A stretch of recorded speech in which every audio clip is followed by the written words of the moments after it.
Welcome in. What's up, everybody, on this Sunday night? This is the Rebel Report. My name is Michael Borky. Appreciate you being here. We got a lot to get to tonight and only a little bit of time to do it. Ole Miss had a record weekend in the NFL draft, a school record number of draft picks. Also, as you guys know, the UDFAs are popping up all over the place. There is one in particular that I did not understand. We'll get to that here in just a little bit. And then baseball, they get a series win. I thought the first two games of this series, they made an incredible statement. And then I don't know what the hell happened today. I really have no idea what that was all about. So we'll talk about that, read your comments and more on this edition of the show. Again, my name is Michael Borky. Appreciate you being here. Subscribe if you have not already, both right here if you're watching or listening over on Super Talks YouTube. Do not forget to subscribe. And also leave a like and a comment as well. And wherever you get your podcast, just search Rebel Report and subscribe and leave a rating and a review. And this edition of the show is brought to you in part by Toyota of Brookhaven. They're on Exit 40 in Brookhaven. They also, by the way, have a service department. So if you live in the area, they're open Monday through Friday, 7 a.m., 7 p.m. You don't need to drive a Toyota. They'll take care of any make or model. So outstanding service department there, one of the highest rated in the state. But also, you have an online inventory that's just great. Check it out, toyotabrookhaven.com, because you know the car buying experience is a difficult one. And you want to know what you're getting into before you get in the car and go. But trust me, getting in the car and going is worth it. So even if you don't live in Brookhaven, you'll go to a place that will take care of you like a person and not just dollar signs. And also, $1,000 off on me. Any in-stock new Toyota, just tell them that I sent you. So Toyota Brookhaven, Exit 40 in Brookhaven. They will deliver. I promise you that. So Ole Miss, as we talked about at the first round, or anywhere after the first round, Walter Nolan goes 16. Jackson Dart goes 25 to the Giants. And then there's been 6 more after that. 6 more Ole Miss players have been drafted after that. It started on day 2 in the second round. Trey Harris off to the L.A. Chargers. Justin Herbert needed weapons. I mean, the only thing with Trey Harris is health, right? You guys know this. You've watched him play. When healthy, he is dominant. When healthy, or if there were no health concerns, I think that he would have been a first-round pick. I mean, the physical tools are just off the charts. Catches the ball in traffic, wins one-on-ones, smart guy, that kind of stuff. And he fell to the second round, I think, almost exclusively because of the injury history. But he's got a great quarterback and a really good coach. Now, I know that LA kind of, or maybe I don't know this. It just kind of feels like they want to build their brand around running the football. But give Herbert some weapons. Let him cook. And Trey Harris is certainly that. Trey Amos goes to 61, which is a little bit of a fall for what some people had him projected at. Some people even had him slipping into the late first round. The Bills, a lot of Bills writers thought that he'd be a good spot for them at 30. They went ahead and got Harrison from Kentucky, and there's some stuff with him. So I'm honestly surprised. Anyway, it doesn't matter. I love the spot. This is my favorite spot, I think, in the draft for any Ole Miss player is Trey Amos to the Commanders, because not only does he get in the ground floor on what I think is going to be a franchise, or at least a team anyway. I don't know if the franchise is recoverable. New ownership, we'll see. But a good football team, defensive-minded head coach. I think he's going to flourish there. That is a really, really good landing spot for him, even though, again, he fell a little bit. But, man, I think that Washington is a really, really good place for him. Princely goes in the third round, pick 77 to the Carolina Panthers. There's going to be a chance for early playing time for him. I still maintain, and a lot of you do as well, that if Princely is healthy for the LSU game, Ole Miss doesn't lose that game. But anyway, fourth round, Jordan Watkins goes to San Francisco. Another really good landing spot for him. Jordan Watkins is one of those guys, by the way, that just quietly improved every season at Ole Miss, played through some injuries himself, but he tested really well. So he's undersized, as you guys know. He doesn't have the prototypical size for an NFL wide receiver, but man, he tested well and he ran well. And I think that the draft process is what led to him getting picked in the fourth round. You have Poo-Paul in the fifth round, and that is one that I'm sure we're going to talk about here in a little bit. He goes to LA in the fifth round, pick 172. in hindsight, and everybody makes better decisions with the benefit of hindsight. Him returning to school would have probably made more financial sense for him. I think he could have commanded more money than he'll get on his rookie deal in the fifth round. I mean, sometimes you get advice. Sometimes NFL people tell you one thing and it just doesn't happen. The draft is a bit of a crapshoot. And maybe he was just ready to start his NFL career. The Rams are a really well coached football team in a good organization. I think he's going to stick there for sure. But there is a conversation to be had about, financially, at least this year, he would have made more money, I think, in college. JJ Pegues goes in the sixth round. Just happy for him. I'm just an All-American type dude. And even though he's a sixth round pick, I would not be at all surprised if he makes that roster. I mean, fully makes that roster and not just practice squad, even though he's a sixth round pick. And I'm just happy for him because guys like him deserve success. And so I was happy to see that he got drafted. He deserved that day for sure. Just a really good community person on top of being a good football player. That's it. So I say that's it. That's 8. 8 Ole Miss players got drafted. I see a comment about it, so we'll get to the bad side of having that number of players get picked. But it was a good weekend for Ole Miss. It just continues to show the stability that Lane Kiffin has brought to Ole Miss, even though in 24 they came up short of expectations. But them having the number of picks in the same conversation as the programs that they did is a sign that they are continuing to elevate themselves, no doubt about it. And also, you got to like the development, right? I mean, every single player. How about this stat of the day for you? Every single player that Ole Miss had drafted transferred to Ole Miss. All 8 of them were transfers. Nolan from A&M, Dart from USC, Harris from Louisiana Tech, Amos from Alabama, Princely from Florida, Watkins from Louisville, Paul from Arkansas, Pegues from Auburn. All 8 were transfers. So not only is Ole Miss having success, 39 wins in 4 years, all the stuff you guys already know, but now they're taking in those transfers and turning them into NFL players. That's a good selling point for this. As long as the portal is going to be open, as long as it's going to be a thing, and Ole Miss is going to use it, all 8 of their draft picks are transfer players. How about that? Then there's a few UDFAs. Brandon Turnage is off to the Chiefs. This is one that surprised me. I am really surprised that Jared Ivey could not get drafted. I know what his testing score was. I know that it wasn't particularly great.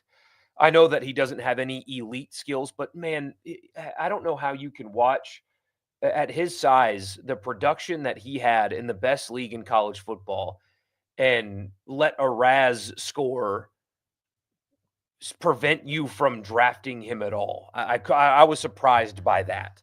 I think he's going to stick around. I don't know if he's going to have like a 20-year career in the NFL or anything, but I think that Jared Ivey, when you get him away from the tests and get him on the football field and then get him in the locker room, that is somebody that's going to go from UDFA to making a roster. And again, I don't care about the RAS score. I saw him produce in the best league in America consistently. And I know that there's more to it than that, as evidenced by, the decades of drafting in the NFL. Great college players don't always make great pros. Bad college players sometimes make good pros. It does happen. But, man, I was surprised that Jared Ivey did not find his way into a draft pick at all. But I'm rooting for him. Nate Kalepo is off to Tampa Bay as a UDFA. Trey Washington is off to Indianapolis as a UDFA. Caden Davis, why not, is going to go to the Jets. Kickers have like the hardest time at making teams, especially if a team has an established one, but we'll see. Jerquan Scott is off to Buffalo. Isaiah Hamilton is off to Seattle. Again, all these are UDFA deals. Juice Wells is off to the Giants. That's another situation in which if there was an opportunity for him to return to school, he should have, if that opportunity presented itself. But anyway, he is off to the Giants. John Saunders is off to Miami. Ulysses Bentley also off to Indianapolis, by the way. Caden Prieskorn is headed to Detroit. So those are all of your UDFAs as of this recording at 8:10 on Sunday night. So there you go. A good weekend for Ole Miss. We'll talk about what you guys had to say in the comments here coming up in just a second. Baseball weekend. So Ole Miss wins the series. They had to win the series if they wanted to get back on the right side of hosting, and they did that. I was incredibly impressed with how they played in the first two games of this series. Hunter Elliott still had those command issues, still, 5 walks, so he had to display some toughness, but only giving up 1 run in 5 innings and handing the ball over to Morris, who did not have his best weekend, by the way. But that was good enough from Elliott for sure. Again, he had to battle through some command issues, but only gave up 1 run on 2 hits and 5 complete. And that set the tone, and Ole Miss was able to win the game. They had 11 hits, scored 8 runs. 3 guys hit a home run. It was just basically a perfect night for Ole Miss on Friday night. And then the same thing Saturday as well. They just kind of dominate Vanderbilt 7-1. The story, of course, being Riley Maddox getting into the 7th. That's something that we talked about going into the series is Ole Miss pitchers need to extend their outings. They need to get deeper into the ball game. You have issues on the back end of your bullpen. What is the best way to alleviate the issues of a weak bullpen? Your starters going deep into games. And Riley Maddox has been, he has really stepped up after really struggling for a while. I guess it really started with his outing at Kentucky. But, man, he was good against Tennessee, and he was exceptional again against Vanderbilt. 7 complete, 1 run, scattered 4 hits, struck out 5, and, again, set the tone for what ended up being a comfortable win. I know it got kind of weird, kind of late. Just a hair weird. When you're up 7-1, it's not too weird. But Connor Spencer came in and slammed the door after Braden Jones kind of, it was a little – whatever, doesn't matter. But Riley Maddox has really stepped up and delivered some quality performances against really good teams. That's a top 10 Vanderbilt team that came in, and that was really good stuff. If you get more of that from Maddox, then this team can go really far if he keeps that up, especially if they hit the baseball the way that they did the first 2 games. So they get done with game 2. I put it on Twitter, like Ole Miss made a big statement this weekend, and I still think that they did. They were really sharp for those 2 games. How concerned should you be about the 3rd game? Because what the hell was that today? What on earth was that today? That looked like an Ole Miss team that like went to the Grace Potter concert and then spent the rest of the night closing down the library. Just totally non-competitive at the plate, completely non-competitive at the plate. Nichols had nothing, and I don't think he should have gone as deep into the game as Bianco and Mangrum let him get in, but he only threw 1 complete. They did let him pitch the 2nd. Gave up 5 earned runs on 5 hits. Again, he only recorded 3 outs and walked a couple as well. Hooks was good, though. Hooks gave up no runs on 3 complete, struck out a couple, but it was an awful day for Ole Miss. They had a pair of errors as well, only 3 hits. The approaches at the plate were just god-awful for Ole Miss. They let Vanderbilt's Sunday starter throw a 7-inning complete game, again, with only those 3 hits, and they struck out 12 times. So the bats and the approach at the plate, was just brutal today. They weren't seeing anything. And so all in all, it's, a big series win, played really well for 2 games. Because they won those 2 games, you can look at a 3rd game as you just kind of dismiss it and tip your hat and move on. But man, this team can slip into some bad habits at the plate. They are really good offensively, and they've shown you that. But man, sometimes it can look really ugly, and I'm not smart enough to know what it is. I don't know if it's just as simple as a pitcher has their number. I don't know, but I do know that that they looked uncompetitive today, and anybody looks uncompetitive when they're not hitting the baseball. But the focus and energy felt different in the 3rd game of this series. What does it mean? I don't know. But when the regional projections come out, they're going to be back on the right side of hosting. And you know what this team at its ceiling is. And this team at its ceiling is capable and good enough to win a regional and a super regional. That is what this team ceiling is. They proved it this weekend. Totally bounced back from that debacle that was last week.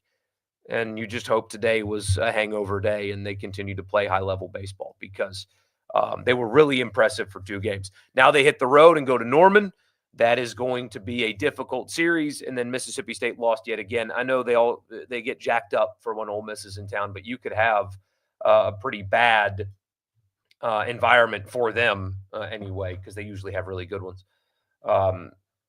that weekend because they're kind of out. Again, I know Ole Miss kind of changes things, but they are ready to move on there at Mississippi State. So a couple of interesting road series coming up for Ole Miss, but again, they got the series win. They are back on the right side of the hosting conversation for sure. Now, I mean, if they keep playing well, they could have they could play themselves back into the national seed conversation. We shall see. Podcast is brought to you in part by Advantage Business Systems. Check them out online at absms.com. Advantage Business Systems has you covered for all of your Mississippi office technology needs. So if you're a company in Mississippi and you need tech in the office, copiers and printers and mail machines, anything in between that and cloud storage, they've got you covered. Tell them I sent you. Get a complimentary office technology assessment. So you just tell them what you need, what your budget is. They'll perform an assessment on me at absms.com. And the podcast is also brought to you by Priority One Bank. They make you their priority like they do me. I had to go to my Priority One Bank location this week. I had some weird activity on my account. It was as seamless and quick of a process as possible because, again, Priority One Bank makes you their priority. They got 16 locations here in Mississippi, so there's likely to be one in your backyard. And again, bank with me at Priority One Bank.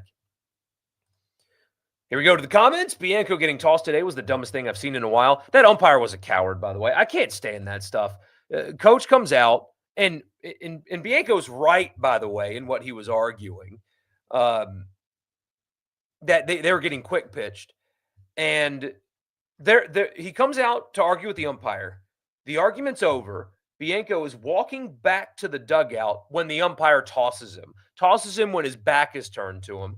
And then I mean, like, essentially runs away from Bianca. That whole thing was a joke. And then the umpire turned around and telling Vanderbilt to slow down. The whole thing was a joke. That's just absolutely a joke.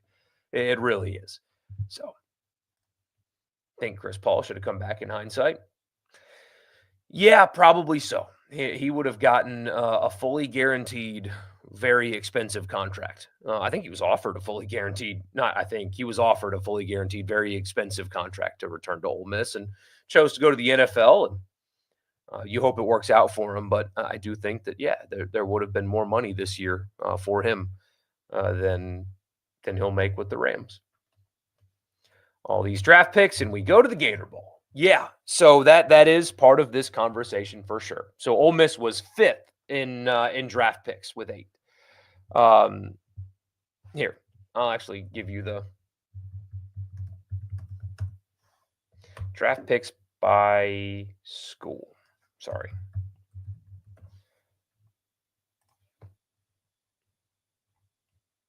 So Ohio. So here's a pretty telling thing, though.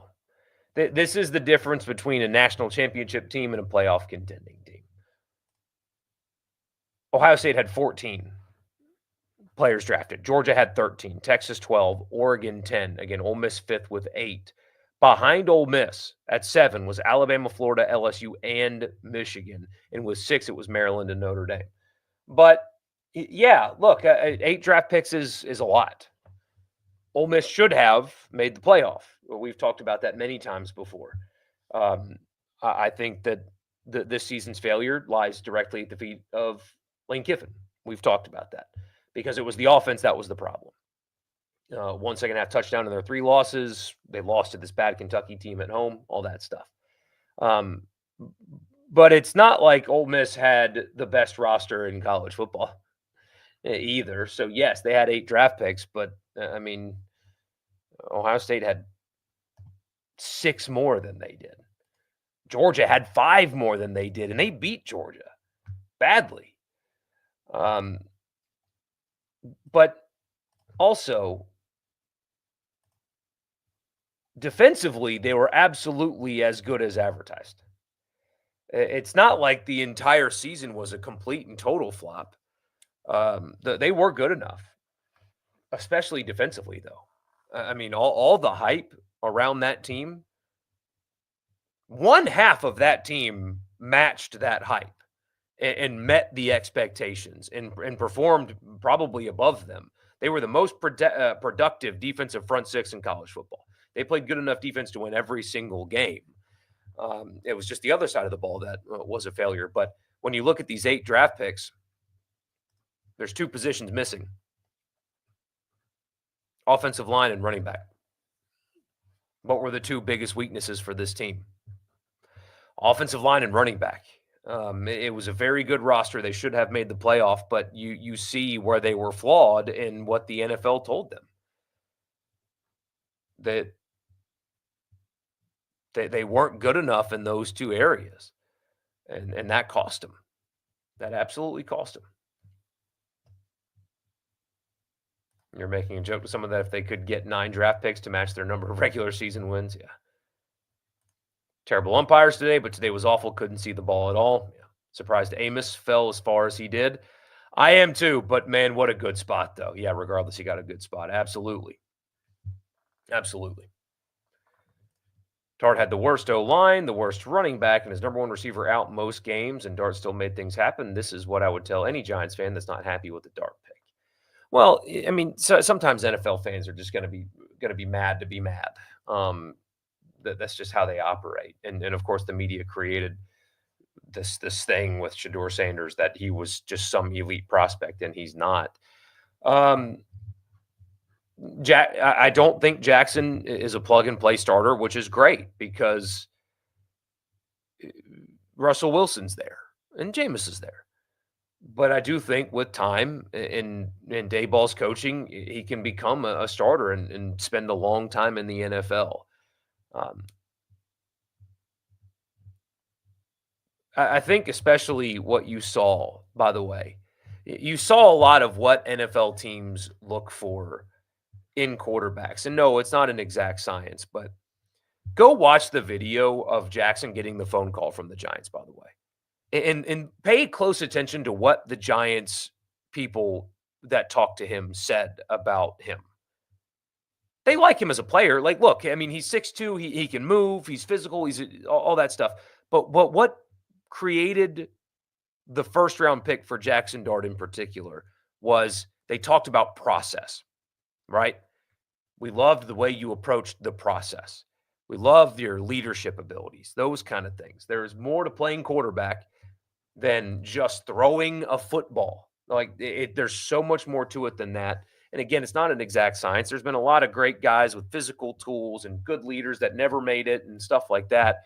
And then you got guys like Deshaun Watson that found a way to make it, and they're pieces of crap, right? So it happens. But what got Jackson drafted in the first round was that stuff. What got Tyler Shuck drafted 40 by the Saints was, look, he's big. Like, he's 6'6". Like, he can move a little bit as well. He's got some really impressive tape. He's got some brain farts too, but he's got some really impressive tape. But what they really liked about him was when they got him in a meeting and they got him on a board in the process, in preparation. Tom Brady has never had the strongest arm in the NFL, and he was never the best athlete, as you guys have seen him run the 40, right? What made Tom Brady great? Process, right? So all of this discussion about quarterbacks that you've seen, all this disingenuous garbage that you've seen regurgitated by people that are either not smart enough to understand or are driving disingenuous agendas, are they're missing that part of it. It's process. It's preparation. It's being obsessed with the game, that kind of stuff. That's why Tom Brady was great. That's why Drew Brees was great. Obsession, process, details. And apparently Jackson just hit it completely out of the park with that side of the game. And that's why Milroe does, I mean, he's a supreme athlete, right? But when it comes to throwing the football, there's issues. There's accuracy issues with him. But nailed the process, right? Cam Ward, my gosh, the number 1 overall pick. Nobody talked about Cam Ward. Doesn't even have an agent, by the way. Doesn't have an agent. nailed the process. When they sat down with him and talked about preparation, he nailed it. He's obsessed with football. And they trust that when it comes to being a guy that can lead a team and be prepared for everything, that he can do it. So, yes, quarterback is difficult for sure. I mean, there is some truth to what Mel Kiper said about how the NFL has struggled to evaluate quarterbacks because it's an extremely difficult position to get right.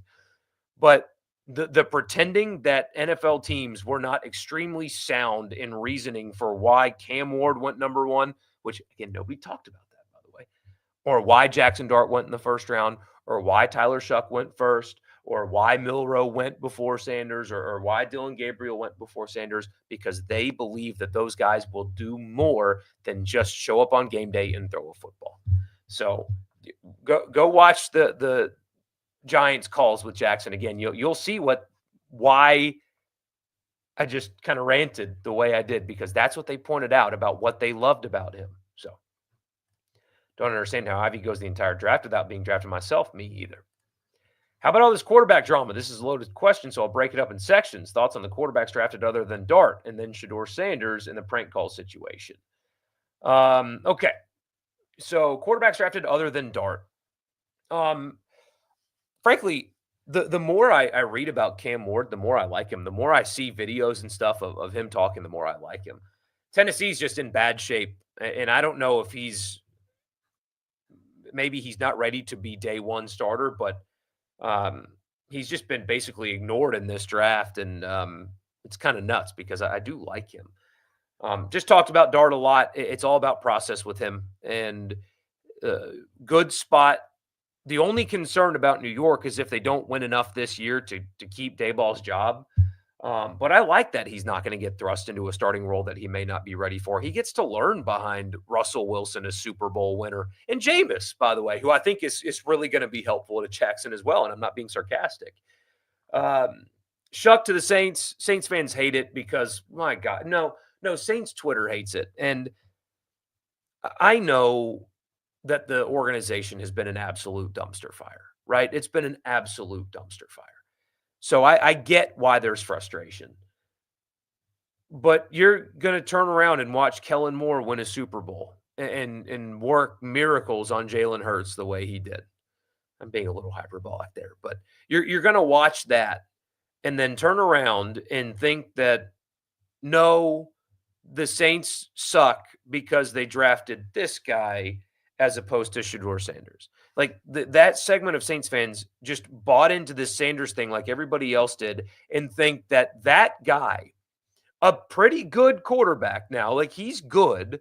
He's not elite like some people tried to sell you, but he's good with obvious maturity issues, like major red flag, obvious issues with maturity and focus and attention to detail. That was obvious the whole time. If anybody was paying attention to college football, they knew that, hey, this kid's talented, but also he's got maturity issues. Getting in the face and yelling and cussing at the Texas Tech ball boy, throwing his offensive line under the bus, not taking meetings seriously with NFL teams. He's not mature. He needs to grow up. And you've got a team, every NFL team has a bunch of grown men on it that are married with kids, right? Like Cam Jordan has, I think, 5 kids. He's married. I think they have 5 kids, but that he's an adult man. He's a grown man. And if you look at a quarterback with maturity issues and think guys like him and Demario Davis are going to mesh with that, no shot. So Saints fans just fell in love with Shedeur Sanders as if he was going to be the hero when he's not that good anyway. And so he's not like a day one starter that's going to change your team. And also he needs to grow up a lot. And now they're mad that Kellen Moore drafts a guy that's going to be 26. And I know that you don't necessarily want old quarterbacks, but you have a mature guy with better physical tools and suddenly blow it all up. We suck, whatever. I can't stand it. Like, you hired Kellen Moore to run your offense and draft a quarterback. He's going to run your offense and he drafted a quarterback. And without even seeing the guy take a snap. And all these people that are melting down about Shuck have never watched him play before. That's the funniest part about all this, by the way. You've got people that have these big platforms that were melting down about the Giants picking Dart over Sanders that have never watched Jackson Dart play football. Never. Mel Kiper used the Georgia game this year as a knock against Dart. That tells me all I need to know. So I don't hate it. I don't love it. I don't hate it. And I think that Saints fans melting down about him are insane. Do you think Kellen Moore knows what he's doing or not? Mickey's not drafting a quarterback that Kellen Moore doesn't tell him to draft. Okay. So I don't know. I don't understand at all the Gabriel pick. That was weird for Cleveland taking both of them. I don't understand it with the quarterback room that they already have, but that's Cleveland. Ewers should have stayed in school in hindsight. He would have gotten a lot more money, but next year's draft class is loaded. But imagine Quinn Ewers in the portal. What do you think Georgia would have paid him to go play at Georgia? I mean, come on. What do you think Ohio State would have paid him to come back? So, anyway. What team did I think lost the draft the most? The Browns are definitely a candidate. Yeah, they are. I did like the trade that they made, though. Jacksonville traded up and got their guy with Travis Hunter, but they did give up a rather significant haul, more so than what the expected return is for a pick like that. I mean, it's probably Cleveland. I don't know why you would take two quarterbacks with the room that you had, but Steelers and the Saints really confused you. The Saints just had a need at everything. The Steelers not going quarterback was odd. Especially early, but the Saints just have needs everywhere. I mean, they had a need at safety. They had a need on the offensive line. They got the Kansas running back as UDFA. We'll see. And it's just when you're a team that has issues everywhere, you just kind of pick best available. The Stutzman pick, I think, is great. I'm thrilled about that one. That's my favorite pick of the draft is Stutzman. So Mel Kiper completely embarrassed himself at this draft. What a crap show he put on. He even started to piss off the other guys on the desk, like Ryan Clark and Reese Davis. That was so the biggest loser in the draft was not Shedeur Sanders. It was Mel Kiper. It's one thing to be wrong, right? Everybody gets things wrong all the time. I'm wrong all the time. Everybody that does sports opinion is wrong.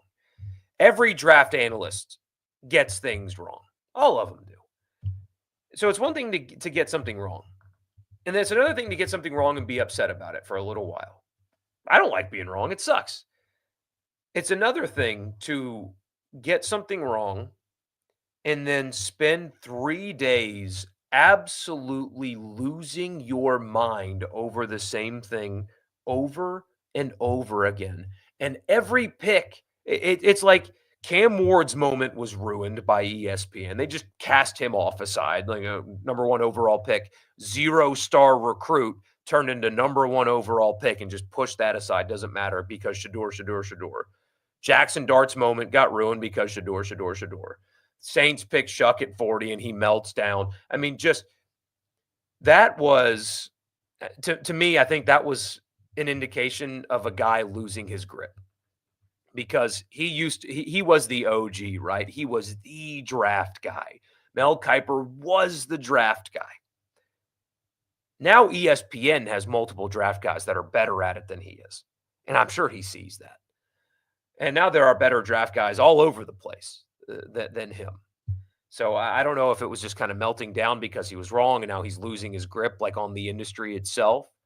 The fact that he had the audacity to sit on that desk and say that it's the NFL that has been getting quarterbacks wrong for 50 years when you can just go back and look at every year where he's talked about quarterbacks where he's gotten something wrong. It was wild. And I mean, if I'm ESPN, maybe they just put him on there because meltdowns, people are talking about him because he had meltdowns. And so that's good as long as people are talking, just like Stephen A. Smith is going to do his thing tomorrow and it's going to be embarrassing. And that kind of commentary has no loyal audience, and so people will clip it and put it on Twitter, and maybe that makes ESPN happy, but I wouldn't put Mel on the desk anymore. I wouldn't do it. I really wouldn't. That was embarrassing. For 3 days, that was embarrassing. You had your draft analyst pitching a hissy fit to the point where it was ruining the commentary about other draft picks. So, anyway. Shifting to baseball, is arguably the best week they had overall since maybe the national title. Beat State and Pearl, then punked Vandy on Friday and Saturday. It was a very good week until today. Goodness gracious. Today it looked like Vandy jumped on Nichols early and desperately wanted to salvage today, and on to the terrible lump and Bianco getting tossed. It seemed like a lost cause fest. Yeah, for sure. And yeah, you mentioned this. I forgot to bring this up. So again, like today, just kind of being a what the hell moment. Judd Utermark was benched for violating team rules, got in trouble. Maybe, I don't know. I'm not going to speculate, but my first thought was, what did he do? Did he spend too much time out on the square last night? What was he doing? Start to the Giants. One thing that concerns me is head coach uncertain future. That's the only thing that can derail this. I'm a little concerned about that, but I do think the Giants are kind of bought in on Daboll now, especially since they drafted their quarterback of the future. At least you think. And I think with Wilson, they're going to win enough games to keep him around. I do. It's a good young team. 12-9 now. Baseball, they have Oklahoma State and Auburn left. It's definitely doable to get to 16 to 17 wins, no doubt. I mean, 5-4 over the next 9 games to get to 17 wins. Absolutely. Absolutely, they can get there. They just got to go do it. They just got to go do it.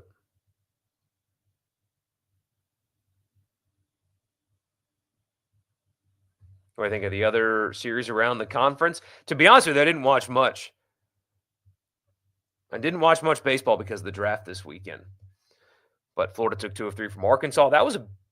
Was that a big series win for Florida? I mean, do they have a chance to play themselves back in, right? They beat State. Now they beat Arkansas. That LSU series was impressive.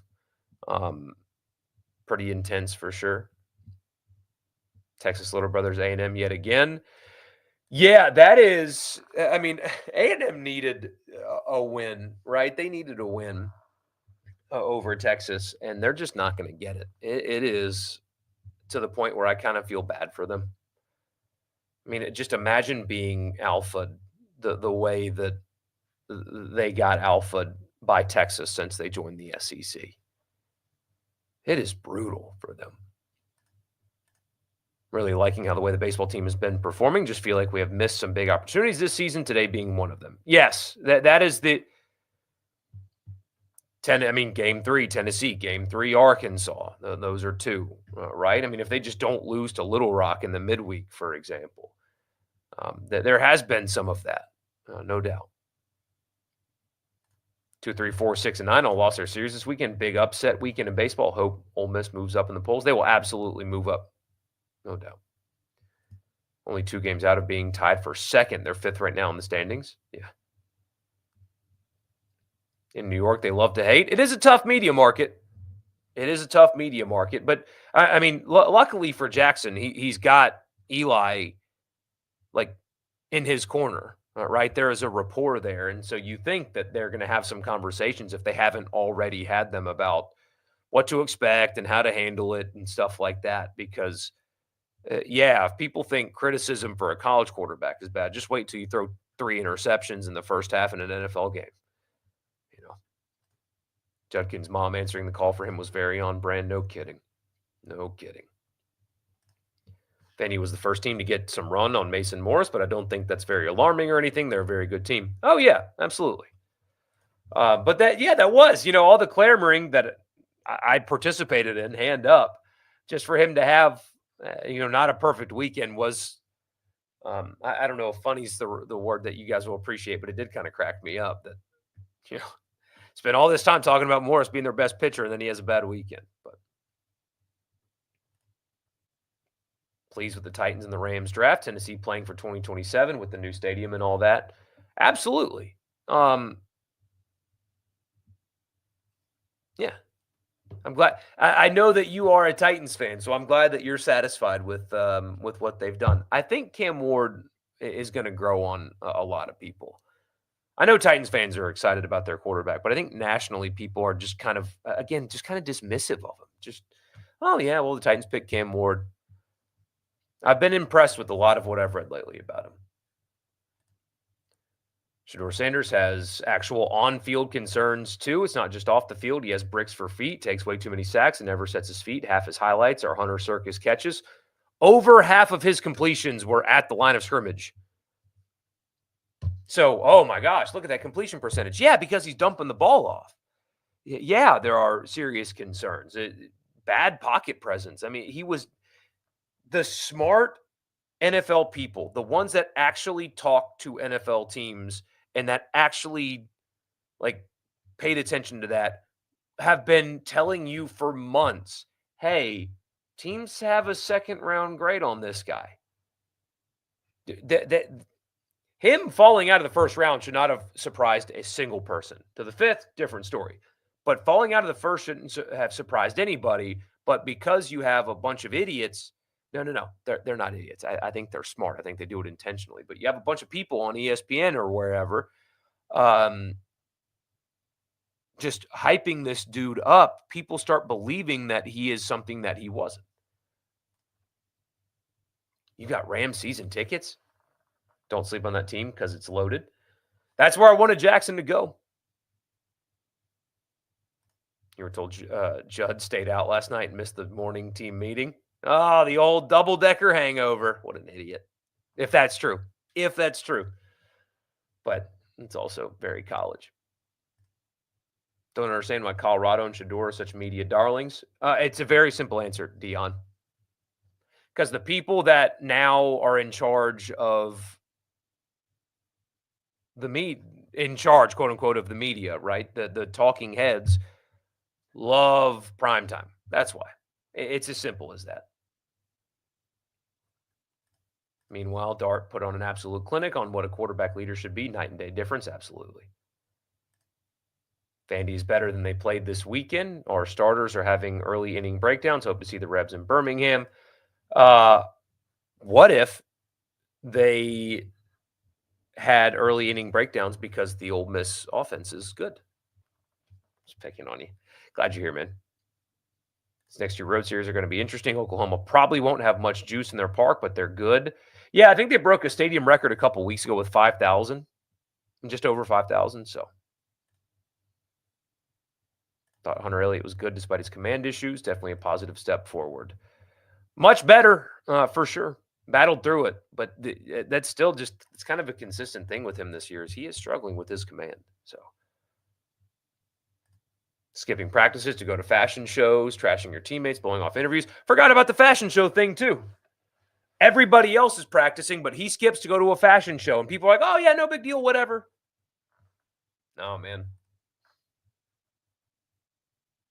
What purpose does the wall behind the outfield wall serve? It's called the batter's eye. And so what that does, it provides a solid backdrop so batters can see the ball. If you had white or like not a solid color or it wasn't dark behind the pitcher, it would be hard for the batter to pick up the ball. They wouldn't be able to see it. Batter's eye. Hence why they call it batter's eye. But yeah, that's all it is. It's to give a solid backdrop for the batter to be able to see the ball and the umpire and the catcher to be able to see the ball.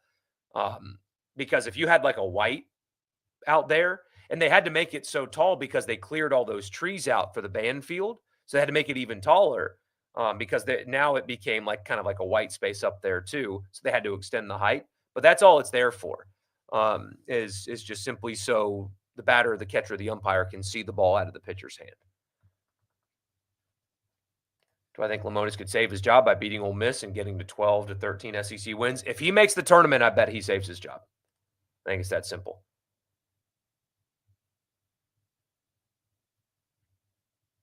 So there you go. Also, you asked about the prank call thing, which, by the way, how many people ran with Ole Miss fraternity students? It's amazing, right? That Anyway, that I don't, wasn't an Ole Miss fraternity student. It was a Berry College football player whose dad's the defensive coordinator for the Falcons or whatever. But um, it's being incredibly overblown, to be honest with you. I mean, people are going to start calling for this dude's arrest here in a little bit. It's a prank phone call. Is it dumb? Yeah. Was it harmful? Yeah. I mean, it's just it was a very stupid thing to do, and the fact that a coach had a situation in which his son was able to get the phone numbers because there were multiple prank calls. It wasn't just Shador, by the way. You wouldn't know that, but um, that I mean, it's dumb all around, right? Kids dumb for doing it. They're definitely dumb for filming it and posting it online. I mean, imagine being that stupid. But it's a prank call. I mean, you got a bunch of people, bunch of sports media people. Oh, just an awful situation. Oh, shut up. It's a prank call. Give me a break. Especially when you're talking about Sanders, who, I mean, is already a millionaire football player. Oh, he got a prank call. Boo hoo. How about the UDFA that got a call? A guy that didn't get drafted that got a call saying, "Hey, we're trading up. We're taking you here." Guy didn't get drafted. That's worse than anyway. Whatever. Shouldn't have done it. Very stupid. But my goodness, like he didn't kill his puppy. It was a prank call. Okay, well, let's just ease the hyperbole a little bit, people. Act like these people didn't prank call when they were in high school. Give me a break. We went to E-Bombs World and found the soundboards for like Al Pacino and would call people all the time. But anyway, kids will be kids. College kids are dumb. It's just not something that people need to melt down over. But we melt down over everything anymore. So anyway, appreciate you guys. We'll be back on Tuesday, and I'll see you then.